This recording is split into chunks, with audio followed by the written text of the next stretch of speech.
നിർണായകമാകുന്നു. അതാണ് ഇപ്പോൾ കാണാൻ സാധിക്കുന്നത്. അതാണ് ഏറ്റവും പ്രധാനപ്പെട്ട കാര്യം. അതായത് ബിജെപിക്ക് തലസ്ഥാനത്തെ രണ്ടാമത്തെ മണ്ഡലമായ ആറ്റിങ്ങലിലും പ്രതീക്ഷ അർപ്പിക്കാവുന്ന പശ്ചാത്തലം ഒരുങ്ങി വരികയാണ്. അവിടെ ശക്തമായ ത്രികോണ മത്സരം നടക്കുന്നു. ആറ്റിങ്ങലിൽ വളരെ കൃത്യമായി കേരളത്തിന്റെ സാഹചര്യം വളരെ കൃത്യമായിട്ടാണ് അതേസമയം ദേശീയ സാഹചര്യം മറ്റൊന്നുമാണ്. അടൂർ പ്രകാശ് 975 വോട്ടുകൾക്ക് ആറ്റിങ്ങൽ അടൂർ പ്രകാശ് മുന്നിൽ.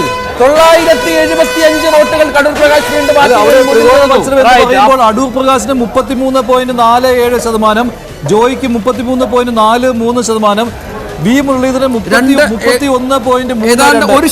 ഒരു ശതമാനം വോട്ടിന്റെ മാത്രം വ്യത്യാസത്തിൽ സംഭവിക്കുന്നു. അതാണ് സംഭവിക്കുന്നത്. അതായത് ആറ്റിങ്ങലിലും ശക്തമായ ത്രികോണ പോരാട്ടം. തിരുവനന്തപുരത്ത് രാജീവ് ചന്ദ്രശേഖർ മുന്നിലാണ് 17,000-ൽ പരം വോട്ടുകൾക്ക്. അത് അധികം പിന്നോട്ട് പോകുന്നില്ല. എന്തും സംഭവിക്കാം ആറ്റിങ്ങലിലും തിരുവനന്തപുരത്തും. രാഷ്ട്രീയ കേരളത്തിന്റെ നമ്മുടെ തെരഞ്ഞെടുപ്പ് ചിത്രം മൊത്തം കോൺസെൻട്രേറ്റ് ചെയ്യേണ്ടത് ഇനി ഈ രണ്ട് മണ്ഡലങ്ങളിലേക്കാണ്. തീർച്ചയായും മറ്റു മണ്ഡലങ്ങളിലെല്ലാം തന്നെ ചിത്രം തെളിഞ്ഞിരിക്കുന്നു. വളരെ വ്യക്തമായ UDF തരംഗം സംസ്ഥാനത്ത് കാണാൻ സാധിക്കുന്നുണ്ട്. അപ്പോഴും BJP രാജീവ് ചന്ദ്രശേഖരന്റെ ഭൂരിപക്ഷം 24,000 കടന്നു. രാജീവ് ചന്ദ്രശേഖർ കൃത്യമായ ട്രെൻഡാണ്. മറ്റൊന്നും കൊണ്ടല്ല, സാധാരണ ഈ റൗണ്ടുകളിൽ BJP സ്ഥാനാർത്ഥി പുറകോട്ട് പോകേണ്ടതാണ്. നമ്മൾ 2014-ലും 2019-ലും കണ്ടതാണ്. പക്ഷെ ഇത്തവണ രാജീവ് ചന്ദ്രശേഖർ മുന്നേറുന്നു. 24,000 വോട്ടുകൾ. അക്ഷരാർത്ഥത്തിൽ രാഷ്ട്രീയ എതിരാളികളെ ഞെട്ടിപ്പിക്കുന്ന പ്രകടനം തന്നെയാണ് ഇത്തവണ BJP നടത്തുന്നത് എന്നതിൽ തർക്കമില്ല. തിരുവനന്തപുരത്ത് 24,000 വോട്ടിന് ഈ ഘട്ടത്തിലും രാജീവ് ചന്ദ്രശേഖരൻ മുന്നിട്ട് നിൽക്കുന്നു. തൃശൂരിൽ സുരേഷ് ഗോപി താമര വിരിയിച്ചു കഴിഞ്ഞിരിക്കുന്നു. ആറ്റിങ്ങലിൽ മുരളീധരൻ ഒപ്പത്തിനൊപ്പം, എതിരാളികൾക്ക് ഒപ്പത്തിനൊപ്പം എന്ന് പറയാവുന്ന പോലെ, ഒരു വള്ളപ്പാട് പോലും അകലമില്ലാത്ത തരത്തിൽ എന്നതുപോലെ മുന്നിട്ട് നിൽക്കുന്നു. അങ്ങനെ കരുത്തുറ്റ പോരാട്ടം 3 മണ്ഡലങ്ങളിൽ ഈ തെരഞ്ഞെടുപ്പിൽ BJP മുന്നോട്ട് വെക്കുന്ന സാഹചര്യമാണ് ഉള്ളത്. അതേസമയം LDFിന് ഏകാശ്വാസം ആലത്തൂർ മാത്രമാണ്. അവിടെയും ഒരു സേഫ് പൊസിഷനിലേക്ക് എത്തി എന്ന് നമുക്ക് ഇപ്പോഴും പറയാൻ കഴിയില്ല എന്ന ഒരു സാഹചര്യം കൂടിയുണ്ട്. 16,000 വോട്ടിന്റെ മാത്രം വ്യത്യാസമാണുള്ളത്. ഇനിയും റൗണ്ടുകൾ എണ്ണാനുണ്ട് എന്നൊരു സാഹചര്യമുണ്ട്. അരുണുണ്ടെങ്കിൽ അരുണിലേക്ക് ഒന്നുകൂടി പോകണം. അരുണുണ്ടെങ്കിൽ ഒന്നുകൂടി പോകണം. അരുണിലേക്ക് വളരെ പെട്ടെന്ന് അരുൺ കണക്ട് ചെയ്യണം. കാരണം തിരുവനന്തപുരവും ആറ്റിങ്ങലുമാണ് നിർണായകം. എന്താണ് സംഭവിക്കുന്നത്? ഇനി എണ്ണാനുള്ള റൗണ്ടുകൾ വളരെ കൃത്യമായി മനസ്സിലാക്കണം. ആർക്ക് മേധാവിത്വം ഉണ്ടെന്ന് മനസ്സിലാക്കണം. BJPക്ക് പ്രതീക്ഷയുണ്ടോ എന്ന് മനസ്സിലാക്കണം. കാരണം ആറ്റിങ്ങലും തിരുവനന്തപുരവും പ്രവചനാതീതമായി മാറുകയാണ്. ലീഡ് കൂട്ടുന്നുണ്ട്. രഞ്ജിത്ത്, നേരത്തെ 7 റൗണ്ടുകൾ എണ്ണാനുണ്ട് എന്ന് നേരത്തെ അരുൺ സൂചിപ്പിച്ചിരുന്നു. ഒരു പക്ഷേ അവിടെ ആയിരിക്കാം ഇപ്പോൾ വോട്ടെണ്ണൽ നടന്നിട്ടുള്ളത്. UDFന്റെ ശക്തി കേന്ദ്രങ്ങളിലേക്ക് പോകുമെന്ന് വോട്ടുകളായിട്ട് 253 വോട്ടുകൾ അടൂർ പ്രകാശ് 253. പറഞ്ഞു അഭിലാഷ്, പറയൂ. തീർച്ചയായും നേരത്തെ തിരുവനന്തപുരത്തെ വോട്ട് ഇനി ശേഷിക്കുന്നത് വ്യക്തമാക്കുമ്പോൾ അവിടെ നേമം ഉൾപ്പെടെയുള്ള മണ്ഡലങ്ങളിൽ 6 റൗണ്ടുകൾ പൂർത്തിയാകാനുണ്ടായിരുന്നു. ഒരു പക്ഷേ രഞ്ജിത്ത്, ഈ ഭൂരിപക്ഷം ഉയർന്നത് നേമത്തെ വോട്ടുകൾ ആയിരിക്കാം എണ്ണിയിട്ടുള്ളത്. അല്ല എങ്കിൽ തീർച്ചയായും ഈ ഘട്ടത്തിൽ നമുക്ക് വിജയം ഉറപ്പിച്ച് പറയാൻ പറ്റും. അരുൺ, എന്താണ് സംഭവിക്കുന്നത് തിരുവനന്തപുരത്ത് ആറ്റിങ്ങലും? തിരുവനന്തപുരത്തെ രാജചന്ദ്രശേഖരൻ ലീഡ് 16,000-ആയി കുറഞ്ഞു. പക്ഷെ ആറ്റിങ്ങലിൽ ഇപ്പോൾ വീണ്ടും കാര്യങ്ങൾ മാറി മറിയുകയാണ്. ആറ്റിങ്ങലിൽ അടൂർ പ്രകാശ് തന്നെയാണ് ലീഡ്. പക്ഷെ ആ ലീഡ് നേരിയ ലീഡിലേക്ക് മാറിയിരിക്കുന്നു. 253 എന്ന ലീഡിലേക്ക് മാറിയിരിക്കുന്നു. ഇപ്പോൾ എണ്ണുന്നത് 10 റൗണ്ടാണ്. 10 റൗണ്ടിൽ ഈ UDFന് മുന്നേറ്റമുള്ള ചില മേഖലകളിലാണ് ഇപ്പോൾ വോട്ട് എണ്ണുന്നത്. അതുകൊണ്ട് തന്നെ അവിടെ ചെറിയ ഭൂരിപക്ഷം അടൂർ പ്രകാശ് LDF പ്രതീക്ഷിച്ചാണ്. പക്ഷേ പ്രശ്നം അതല്ല. ഇനിയും വർക്കല ഉൾപ്പെടെയുള്ള തിരുവനന്തപുരവും ആറ്റിങ്ങലും നമ്മൾ ഏറ്റവും എല്ലാവരുടെയും ശ്രദ്ധ അങ്ങോട്ടേക്ക് ആകർഷിക്കുകയാണ്. തിരുവനന്തപുരവും ആറ്റിങ്ങലും ശക്തമായ മത്സരം നടക്കുന്ന, എന്തും സംഭവിക്കാമെന്ന സാഹചര്യം. തിരുവനന്തപുരത്ത് കുറച്ചുകൂടി കാര്യങ്ങൾ സേഫ് ആണെന്ന് പറയാമെങ്കിലും എന്ത് വേണമെങ്കിലും സംഭവിക്കാം. 2014 എന്തായാലും ദേശീയ രാഷ്ട്രീയം ഉറ്റുനോക്കുന്ന മറ്റൊരു പോരാട്ടം വയനാട്ടിലാണ് നടക്കുന്നത്. ഇന്ത്യ സഖ്യത്തിന്റെ കുന്തമുനയായ രാഹുൽ ഗാന്ധിക്ക് 2 ലക്ഷം കടന്നിരിക്കുന്നു ഭൂരിപക്ഷം എന്നതുകൊണ്ട്. എന്തായാലും കൊല്ലത്ത്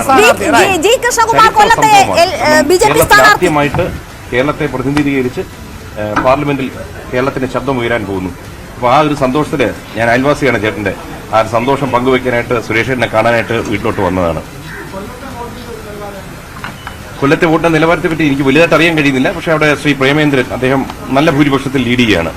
പിന്നെ നമുക്ക് എത്ര വോട്ട് കൂട്ടാൻ പറ്റുന്നു, അതാണ് എൻ്റെ ഒരു ശ്രമം. അപ്പോൾ കാരണം വെച്ചാൽ പാർട്ടിയോടും അങ്ങേയറ്റം നന്ദിയുണ്ട്. കാരണം നമ്മളിലൊരു വിശ്വാസം അർപ്പിക്കുക. കാരണം അവിടെ തീർത്തും 10% മാത്രം വോട്ടുള്ള ഒരു മണ്ഡലത്തിലോട്ട് നമ്മൾ അയക്കുന്നു. അവിടെ ചെന്നാൽ അവിടെ ജോലി ചെയ്യാൻ പറ്റും, വോട്ട് കൂട്ടാൻ പറ്റുന്ന ഒരു വിശ്വാസം നമ്മളിൽ വെച്ചതുകൊണ്ട് പാർട്ടിയോടും പാർട്ടിയുടെ നേതാക്കന്മാരോടും നന്ദിയുണ്ട്. ഇനി ഈ ഒരു സമയം സുരേഷിന്റെ സമയമാണ് ഞാൻ അധികം സംസാരിക്കുന്നത്. സുരേഷ് ഗോപിയുടെ വിജയത്തിൽ ആഹ്ലാദം പങ്കുവെക്കാൻ എത്തിയിരിക്കുന്നു. NDA വിജയം ഉറപ്പിച്ചിരിക്കുന്നു എന്ന് തന്നെ മനസ്സിലാക്കാം. രാഹുൽ ഗാന്ധിയുടെ ഭൂരിപക്ഷം 2 ലക്ഷം കടന്നിരിക്കുന്നു. 2,24,057 രാഹുൽ ഭൂരിപക്ഷം ഉയർത്തി. രാഹുൽ ഒടുവിൽ ഫലം വരുമ്പോൾ രാഹുൽ വയനാട്ടിൽ ഉണ്ടാകുമോ എന്നറിയില്ല. പക്ഷേ 2 ലക്ഷം കേരളത്തിൽ ഒരു നേതാവ് ഒരു സ്ഥാനാർത്ഥി 2 ലക്ഷം ഭൂരിപക്ഷം കടന്നു. അവിടെ ആ വാദ്യമേളം ഇല്ലാത്തത് ശരിയല്ല രഞ്ജിത്ത്. തീർച്ചയായും 2 ലക്ഷം കടന്നു രാഹുൽ ഗാന്ധിയുടെ ഭൂരിപക്ഷം. അടിമക്കളെ ചെണ്ട.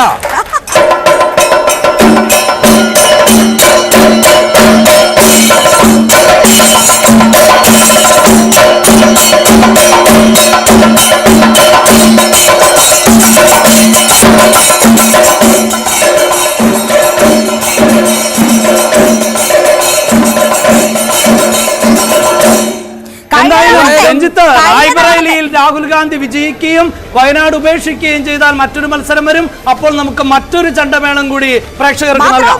കഴിഞ്ഞ തവണ 4 ലക്ഷമായിരുന്നു, ഇപ്പൊ 2 ലക്ഷം കടന്നിട്ടേ ഉള്ളൂ. ഹൈബിക്ക് പക്ഷേ റെക്കോർഡ് ഭൂരിപക്ഷമാണ് ഇത്തവണ 1,72,341 അടൂർ പ്രകാശിന് ലീഡ് ഉയരുന്നു.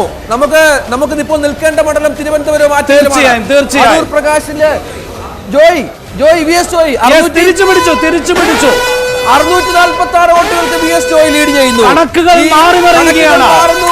ആറ്റിങ്ങൽ കേരളത്തിന്റെ ശ്രദ്ധാകേന്ദ്രമാകുന്നു. ആറ്റിങ്ങൽ എന്ത് സംഭവിക്കും എന്ന് പറയാത്ത പശ്ചാത്തലമാണ്. അനുനിമിഷം ലീഡ് മാറുകയാണ്. 657 വോട്ടുകളിലേക്ക് വീണ്ടും 237 ആയോ? 237 ലീഡ് ചെയ്യുന്നു. അടൂർ പ്രകാശ് 237 ലീഡ് ചെയ്യുന്നു. ഓരോ നിമിഷവും മാറി മറിയുന്നു.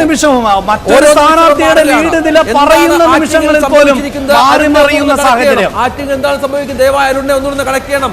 ആറ്റിങ്ങലിലേക്കും തിരുവനന്തപുരത്തേക്കും നമുക്ക് നമ്മുടെ ഈ ചർച്ച തന്നെ എത്തിക്കേണ്ട സാഹചര്യമുണ്ട്. കാരണം ഇനി കേരളം ശ്രദ്ധിക്കുന്ന ഈ 2 മണ്ഡലങ്ങൾ ആറ്റിങ്ങലും തിരുവനന്തപുരവുമാണ്.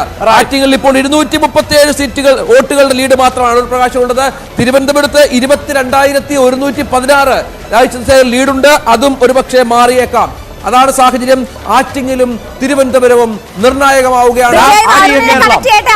കോട്ടയത്ത് ഫ്രാൻസിസ് ജോർജ് 50,000 രാജീവ് ചന്ദ്രശേഖർ ലീഡ് താഴേക്ക് പോകുന്നു. 11,950 ആകുന്നു. രാജീവ് ചന്ദ്രശേഖർ ലീഡ് താഴേക്കാണ്. 11,950 എന്ന നിലയിലേക്ക് ആ ലീഡ് നില മാറി മറിയുന്നു. 11,950. തിരുവനന്തപുരം ഉറപ്പിക്കാറായിട്ടില്ല. അരുൺ, അതായത് പലപ്പോഴും നമ്മൾ ആവർത്തിച്ച് പറയുന്നുണ്ട് തിരുവനന്തപുരം BJP പ്രവർത്തകർക്ക് ആവേശം പകരുകയും അവസാന നിമിഷത്തിൽ മാറുകയും മാറി മറിയുകയും ചെയ്യുന്ന ഒരു മണ്ഡലമാണ്. അതിന്റെ തനിയാവർത്തനം ഉണ്ടാകുമോ ഇത്തവണയും എന്നതാണ് രാഷ്ട്രീയ കേരളം ഉറ്റുനോക്കുന്നത്. ഇനി ഏതൊക്കെ റൗണ്ടുകളാണ് പൂർത്തിയാകാനുള്ളത്? ഈ ലീഡ് നില താഴുന്നത് അത് ക്രമാനുഗതമായി താഴാനാണോ?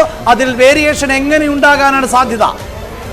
1950 കുറഞ്ഞു രാജചന്ദ്രശേഖറിന്റെ ലീഡ്. അത് UDF ക്യാമ്പിന് ആശ്വാസം പകർന്നാണ്. UDF ക്യാമ്പിന്റെ ഇപ്പോഴത്തെ ഒരു ആത്മവിശ്വാസം നെയ്യാറ്റിൻകര, കോവളം, അതുപോലെ തന്നെ പാറശാല മണ്ഡലങ്ങൾ എണ്ണാനുള്ള മേഖലകളാണ്. അവസാന റൗണ്ടിൽ എണ്ണുന്നത് പാറശാല മണ്ഡലത്തിൽ എണ്ണാനുള്ളത് കാരക്കോണം, ആനപ്പാറ, കിളിയൂർ, വെള്ളറട, മുള്ളിലവ് വിള തുടങ്ങിയ മേഖലകളാണ്. കോവളത്ത് അതുപോലെ അവണാകുഴി, കാഞ്ഞിരംകുളം, പുല്ലുവിള, വലിയതുറ, പൂവാർ, അരുമാനൂർ ഇതിൽ തീരദേശ മേഖലകളുണ്ട്. കോൺഗ്രസിന്റെ UDFന്റെ പരമ്പരാഗത ശക്തി കേന്ദ്രങ്ങളുണ്ട്. നെയ്യാറ്റിൻകരയിലാകട്ടെ ആറയൂർ, തിരുപുറം, കുളത്തൂർ, പൊഴിയൂർ, ഐര, ഉച്ചക്കട, കാരോട് തുടങ്ങിയ മേഖലകളുണ്ട്. ഇതാണ് പ്രധാനമായും പ്രതീക്ഷ നൽകുന്നത് UDF കേന്ദ്രങ്ങൾക്ക് ഇനിയും ലീഡ്